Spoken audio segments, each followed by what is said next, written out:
anong tawag nito? Anong tawag nito, mahal? Kunta. Titikman natin yung kokak na niluto natin.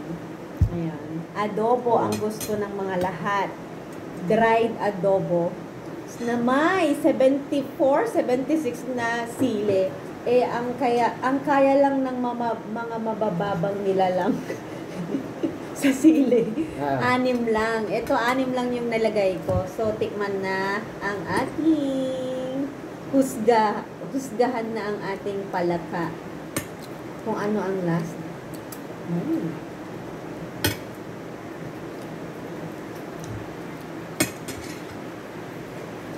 Super ang hanggana. Hindi, maalat. Tapos, Hindi sa akin manghang. As in, grabe. Haha. Maliit lang yun. Oh! Manghang anak. sa akin, maalat. Tapos, yung anghang, sakto lang. Tapos, ano, Wow, sakto lang talaga. sakto lang. Kasi, yung lasa ng palaka, nawawala dahil doon sa anghang. O, tignan mo. Maanghang. Maanghang, hindi nga lang masyadong maanghang sa akin. Sa akin, sobrang anghang. Pero hindi siya maalat. Tignan ko na ulit.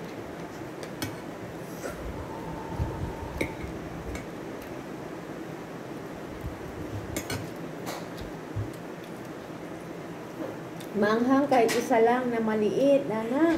Hindi. Maanghang. Hindi. Mahal, maanghang. Hindi nga. 6 lang to, ah. Tignan ko na. Sige. Kumain ka. Tignan natin mamaya may mga kwan na dyan. May mga butil na. Ay, gatas. Ay, o gatas nga. Marami akong gatas dyan, 2 pack. Oh. Gradong mahina. Mahinang nilalang nga ako pagdating sa sili. Whew.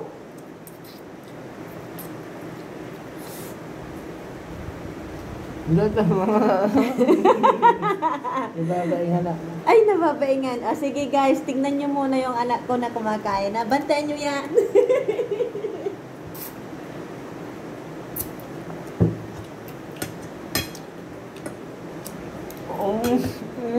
Ang sarap.